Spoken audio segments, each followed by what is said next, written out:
Young man, if you will change, everything will change for you. If you will get better, everything will get better for you. If you'll change your philosophy, if you'll change your habits, if you'll refine your thinking, if you'll change and accept some new disciplines, if you'll turn the corner where you've been in the past, go for a new life for the future, all kinds of remarkable things will happen for you if you will change. Have a mind that is open to everything and attached to nothing. There are many ways to get the things that we want for ourselves in our lives, but basically it all begins with how we choose to think. As you think, so shall you be. You know, a paradigm can cause us enormous problems because it's causing our results, and if the results aren't what we want, we don't understand that those results are really being motivated by paradigms, we may never change the results. And most people go through their life and they never do change the results. They try and change everything under the sun, but they don't realize if they want to change the results, they have to change themselves. If they're going to change themselves, what part of themselves do they have to change? They have to change their subconscious conditioning. That's what they have to change. When you're obsessed with what you want, you begin to hear those conversations. When you're not obsessed, you miss them. Or you'll see something that you wouldn't see. You'll see the prospect. You'll see the situation. You'll see the opportunity. It's literally reveals you. It's almost like the Matrix. It changes our world. This is the power of what we think about. It's the most misunderstood thing in the world. It's literally taking control of your thoughts and pointing it at your life and your goals and your dreams as a weapon to magnetize towards you what you want. Most people are not accumulating wealth. Most people are living in poverty. Most people are living far below their potential, not because they don't have the capacity, not because they have not been given authority and dominion over everything on the face of the earth, but most people are living like they're living because of the fact that they don't believe they can have any more than what they now have. If you can determine what a man shall think, you'll never have to concern yourself with what he will do. If you can make a man feel inferior, you never have to compel him to seek an inferior status, for he will seek it himself. And if you can make a man feel justly an outcast, you never have to order him to go to the back door. He'll go without being told. And if there's no door, his very nature will demand one. Be ye not conformed to this world, but be ye transformed by the renewing of your mind. So every day you have to sell yourself and get out of your mind those old thoughts, that old belief system. Every day you've got to sell yourself on that it's possible. That you got to put a new mind in you. You got to get out of your mind. You got to begin to restructure your thinking. Every day you've got to begin to recondition your mind. See, one of the challenges that we have in our lives is we don't realize that the process of training ourselves, the process of conditioning ourselves actually feels incredible once you get that initial momentum, but most people don't. If you want lasting change, you've got to give up this idea of trying something. You got to decide you're going to commit to mastery. And when I say commit to mastery, what I mean by that is most people dabble, but there is a path and it requires consistency. Think about it. Everybody overeats some of the time. Everybody gets angry or frustrated or sad or depressed some of the time. Your life is not controlled by what you do some of the time. It's what you do consistently. And here's the secret. Whatever you want to make better, you better make sure you measure it more often. Think about it. If you want to lose weight and you never look at a scale, that's how people find themselves 20, 30, 40, 50 pounds overweight, or even 10 or 15. Because it just kind of happens slowly and then all at once. You know, what do businesses go out of business? You know, things are okay, and then all of a sudden they're in trouble overnight. It's not overnight. All of our success and failure in life comes from little decisions, little actions, little moments. Failure isn't an overnight event. It's failure to make the phone call. It's failure to say, I love you. It's failure to take care of your body. It's failure to invest some time in yourself so you keep growing and expanding and not just reacting to the world that's constantly demanding your attention. It's success comes from doing the right things also, little things. Taking the time for what matters most, your body, your mind, your spirit, your emotion. Having a plan and measuring your progress. That's the second thing we need. You got to commit to mastery. Today, people have no patience. We all want it right now, and people don't only not commit to mastery, but they rarely even find a real mentor or coach. They think they have all the answers, they try a few things, if it doesn't work, they run to something else. If you want a great jump in the quality of your life, an extraordinary jump in the quality of your life, you got to set yourself up to win. You got to set yourself up with a process that allows you to consistently grow, consistently enjoy your life, and consistently produce the results that you're really after. I'd like to ask you to take a look at any place you've got a limitation and ask yourself, when did I decide to accept that limitation? And you may not even see it as a limitation. You might see it as just, that's who I am. But so often in our lives, we've adapted to be a certain way so that we don't fail or so that people will like us or respect us, but it's not necessarily who we are. Joy comes when you're spontaneous.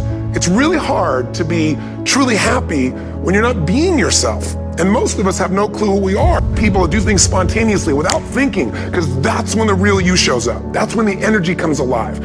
And when you do that, when you start to connect to your true nature, suddenly there's energy available for you to set a higher standard for what you want in your life. That's what this is really all about. And when I talk about standards, when I talk about, shoulds versus musts, think about your own life. I know there have been areas in your life where some point in time you just shifted and you raised the standard and your life changed. Because whatever people have their identity attached to, they live. We live who we believe we are. That's just how it works. Your physical body today is an absolute reflection of only one thing, not your goals, not your desires, but your standards. The identity you have for yourself. If your standard is you're an athlete, then there's a certain amount of strength, a muscle tone, and energy that's available in your body on a regular basis because that's who you are. And so you do whatever's necessary to maintain that identity. Again, the strongest force in the human personality is this need to stay consistent with how we define ourselves. Because if you don't know who you are, you wouldn't know how to act. Once you lock in on that identity, your brain finds a way to keep you there. If you say, man, I'm overweight, I've always been overweight, I'm big boned, and that's the story you got, then you're gonna always find a way to get back there. That's your settling point. That's your identity. That's where things lock in. If you see somebody who's in really great shape, you ask them, do you work out? You know the answer. Yes, how often? And they'll tell you 3 times, 4 times, 5 times a week, whatever. Now, do you think those people that are out there working out 5 days a week, do they have more time than you do? Or I have, or anybody else? Of course not. Is their life less busy? Of course not.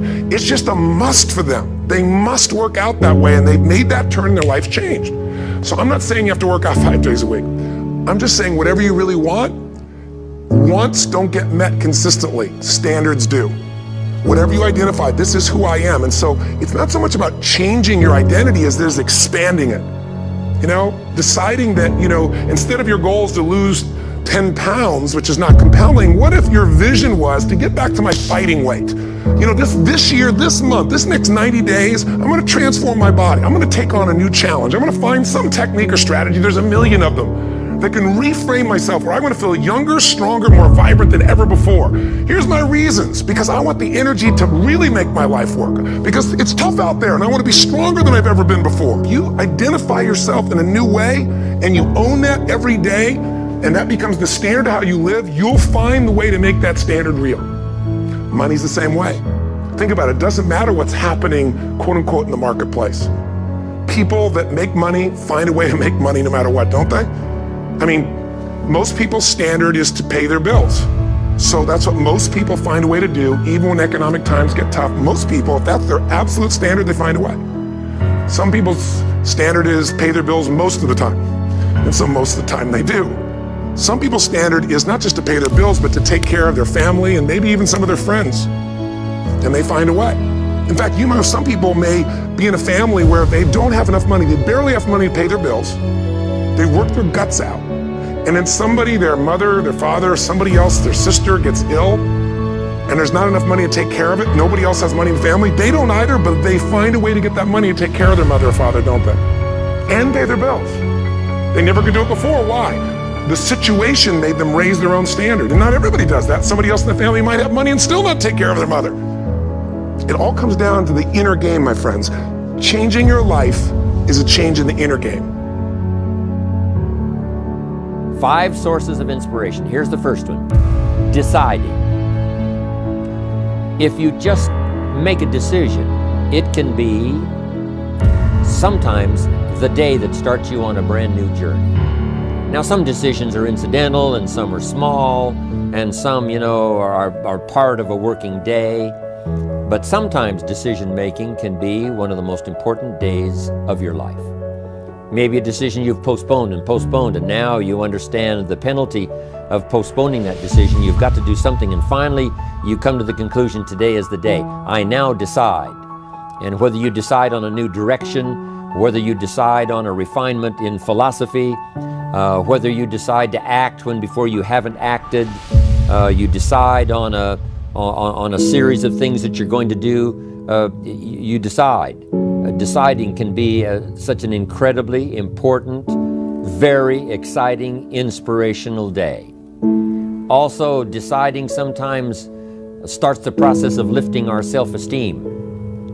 Sometimes when you look back on it, the day that you decided was just about as exciting as the day when you finally accomplished the project.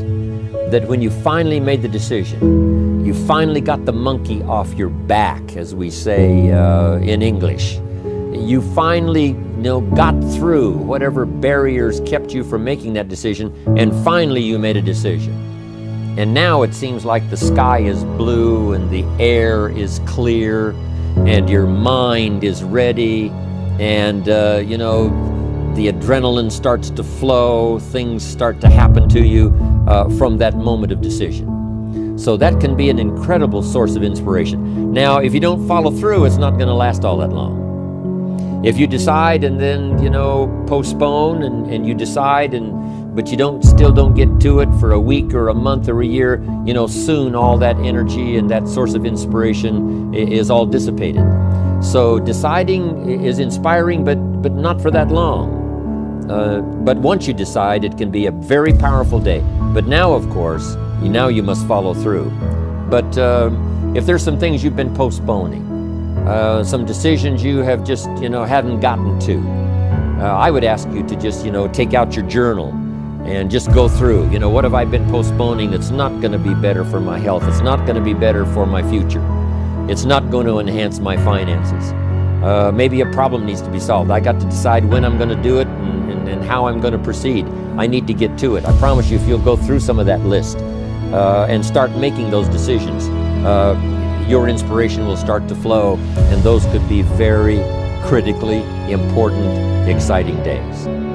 Indecision is the thief of opportunity. Indecision means the door is still closed. Indecision means the opportunity waits. Indecision means what could be is postponed or may never be. Those are all the penalties of indecision. And sometimes we can't make a snap judgment. We can't decide immediately on something so important. But after a while, we must understand sometimes the heavy penalty of putting off our decision making.